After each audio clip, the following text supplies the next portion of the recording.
Alors, ça a coupé, tant pis.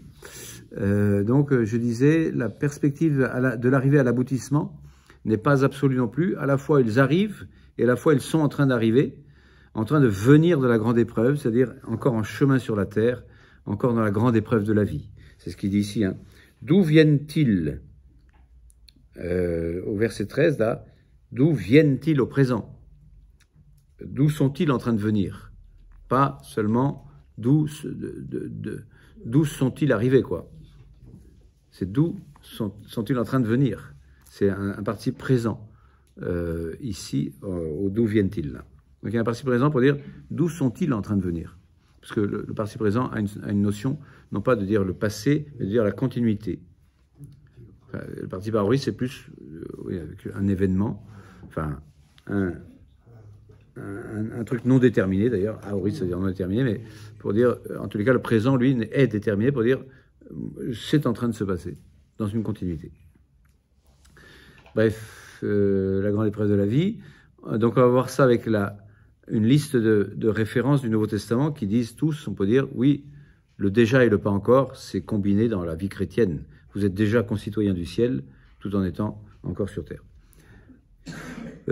Allô, c'est pas un téléphone, c'est un des commentateurs de l'Apocalypse, un certain Allô, je ne sais plus quoi son prénom, qui était un disciple de Lagrange, donc écrit un énorme commentaire sur l'Apocalypse il y a une centaine d'années, un peu moins d'une centaine d'années, et ce Allô, donc c'est écrit comme Allô, eh bien, nous dit finalement cette vision du ciel-là est une des plus belles pages du Nouveau Testament.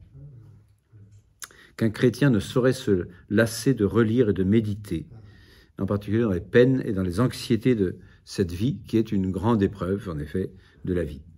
Et il nous dit, c'est l'équivalent de Romains 8, surtout à partir du verset, je ne sais plus combien, 17, je crois, ou même 14, quand il nous dit, finalement, quelles que soient les tribulations de la grande épreuve de la vie, nous sommes promis à la gloire déjà. Donc c'est une contemplation, on peut dire, au chapitre 7 de l'Apocalypse, du point de vue du ciel, tout en étant en route vers le ciel. C'est une contemplation qui insiste plus sur l'aboutissement.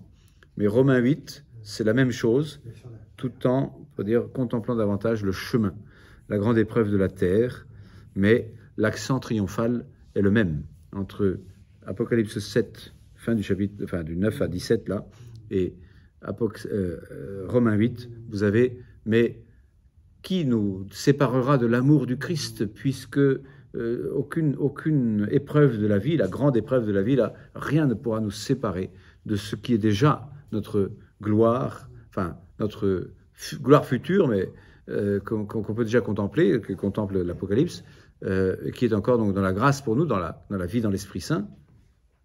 Mais c'est déjà là. Donc le déjà et le pas encore, si vous voulez, entre chapitre 7, Apocalypse 7 et Romains 8, si vous voulez, vous avez le déjà et le pas encore qui se renvoient l'un à l'autre en miroir. Voilà. Ce miroir est d'ailleurs un jeu de l'Apocalypse aussi souvent pour dire, vous voyez que ces marqués qui sont en train de venir là, dans une procession, finalement ce sont aussi toute cette foule immense là de vêtements blancs qui sont aussi en train de venir, quoi, et qui sont déjà arrivés. Donc il y a un jeu de miroir entre la première partie du chapitre 7 et la deuxième partie du chapitre 7.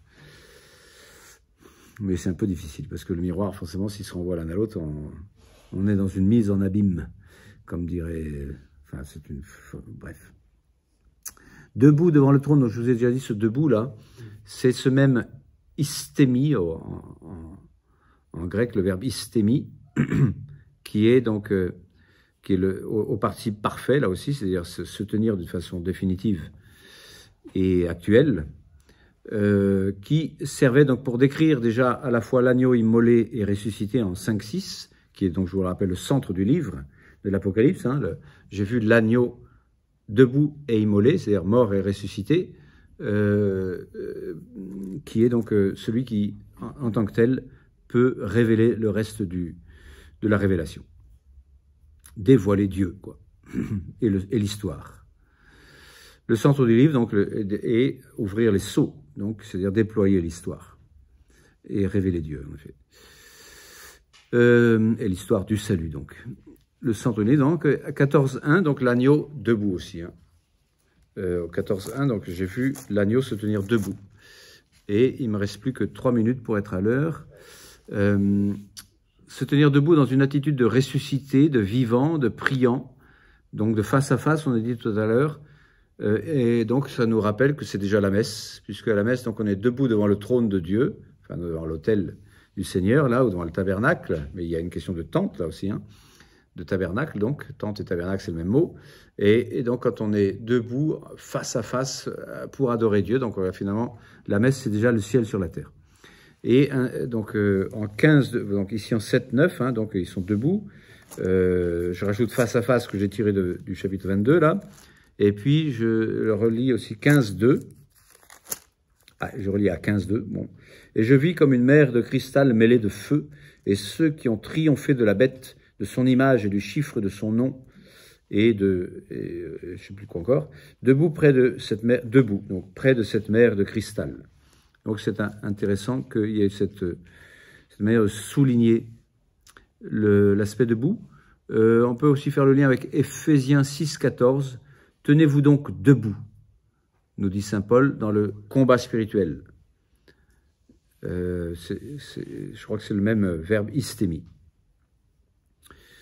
Devant le trône, devant le trône, on a déjà pas mal insisté, mais je vais m'arrêter là pour aujourd'hui, pour dire que, eh bien, voilà, donc nous sommes tous déjà devant le trône et que heureux les invités au festin des noces de l'agneau.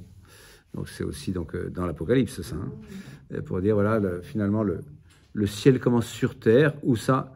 Eh bien, à la messe, où c'est l'agneau qui est debout, immolé, à la fois mort et ressuscité, qui est là. Amen.